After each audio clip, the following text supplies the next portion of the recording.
ಉಡುಪಿಯಲ್ಲಿ ನೂತನವಾಗಿ ನಿರ್ಮಾಣವಾಗುತ್ತಿರುವ ಕಾಪು ಶ್ರೀ ಹೊಸ ಮಾರಿಗುಡಿ ದೇವಸ್ಥಾನಕ್ಕೆ ಕ್ರಿಕೆಟರ್ ಸೂರ್ಯಕುಮಾರ್ ಯಾದವ್ ದಂಪತಿಗಳು ಭೇಟಿ ನೀಡಿದರು. ನಿರ್ಮಾಣ ಹಂತದಲ್ಲಿರುವ ಕಾಪು ಶ್ರೀ ಹೊಸ ಮಾರಿಗುಡಿ ದೇವಸ್ಥಾನಕ್ಕೆ ಭೇಟಿ ನೀಡಿದ ಸೂರ್ಯಕುಮಾರ್ ದಂಪತಿ ದೇವಸ್ಥಾನದ ನಿರ್ಮಾಣ, ಕೆತ್ತನೆ, ಶಿಲ್ಪಕಲೆಯ ಬಗ್ಗೆ ಮಾಹಿತಿಯನ್ನ ಪಡೆದುಕೊಂಡರು. ಸುಮಾರು 40 ಕೋಟಿ ರೂಪಾಯಿ ವೆಚ್ಚದಲ್ಲಿ ಇಳಕಲ್ ಶಿಲೆಯಲ್ಲಿ ನಿರ್ಮಾಣವಾಗುತ್ತಿರುವ ವಿಶಿಷ್ಟ ದೇವಸ್ಥಾನ, ಗರ್ಭಗುಡಿ, ಉಚ್ಚಂಗಿ ಗುಡಿ, ಸುತ್ತುಪೌಳಿ ಕಾಮಗಾರಿ 90% ಪೂರ್ಣಗೊಂಡಿದ್ದು 2025ರ ಮಾರ್ಚ್ 2ರಂದು ನಡೆಯಲಿರುವ ಬ್ರಹ್ಮಕಲಶ ಮಹೋತ್ಸವ ಕಾರ್ಯಕ್ರಮದ ಬಗ್ಗೆ ಮಾಹಿತಿಯನ್ನ ಪಡೆದುಕೊಂಡರು.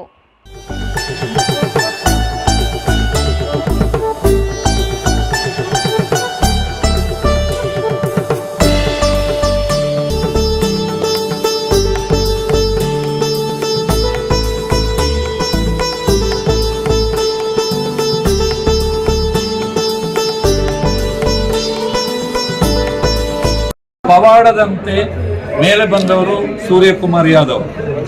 ಅದು ದೈವ ಅನುಗ್ರಹ. ನಾನು ಅದನ್ನು ಹೇಳ ಬಯಸ್ತೇನೆ. ನಮ್ಮ ಟೀಮು ಇದು ಕಾಪುಗಮ್ಮನ ಅನುಗ್ರಹ ಮತ್ತು ದೇವಿಶನಿಂದಾಗಿ ಸೂರ್ಯಕುಮಾರ್ ಕಾಪುಗೆ ಬಂದರು. ಹಾಗಾದ್ರೆ ದೇವಿಶನನ್ನು ಅವಳಿಗೆ ದೇವಿಶ ಅಂತೇಳಿ ಹೆಸರು ಹೇಗಿಟ್ಟಿದ್ದಾರೆ ಗೊತ್ತಿಲ್ಲ. ಅದು ಕಾಪುಗಮ್ಮನ ಇದು ಇರ್ಬೋದು, ಅನುಗ್ರಹ ಇರ್ಬೋದು.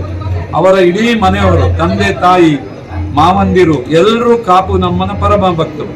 ಅದರಲ್ಲೂ ವಿಶೇಷವಾಗಿ ಅದ್ಭುತವಾದ ಈ ದೇವಸ್ಥಾನದ ಜೀರ್ಣೋದ್ಧಾರದಲ್ಲಿ ಎಲ್ಲ ದೇವಿಶನ ಮಾವನವರು ನನ್ನನ್ನು ಮುಂದೆ ಇಟ್ಟು ಎಲ್ಲರೂ ನಾವು ಒಟ್ಟಾಗಿ ಇಂಥ ಬೃಹತ್ ದೇವಸ್ಥಾನ ಆಗ್ತಾ ಇದೆ.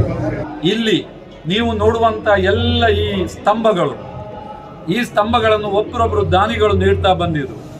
ಅದರಲ್ಲಿ ಈ ಮುಖಮಂಟಪದಲ್ಲಿರುವ 10 ಸ್ತಂಭಗಳಲ್ಲಿ 3 ಸ್ತಂಭಗಳು ಇನ್ನು ಇದಕ್ಕೆ ಬಾಕಿ ಇತ್ತು, ಕೃಷ್ಣಾರ್ಪಣೆಗೆ. ದೇವಿಶ ಸೂರ್ಯಕುಮಾರ್ ಅಂದ್ರೆ ಇಬ್ಬರ ಹೆಸರು ಬರಬೇಕು. ಅದಕ್ಕಾಗಿ ಅದಕ್ಕೆ ಸಿಕ್ಕಿದ ನಂಬರ್ ಕೂಡ 7 ನಂಬರ್.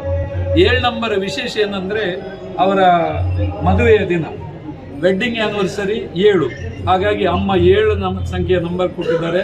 ನನ್ನ ಅಂದಾಜು ಹೆಚ್ಚಿನ ಅಂಶ ಕಾಪುನಮ್ಮ ಇನ್ನು ಸೂರ್ಯಕುಮಾರನ್ನು ಬಹಳಷ್ಟು ಮೇಲಕ್ಕೆ ಏರಿಸ್ತಾರೆ.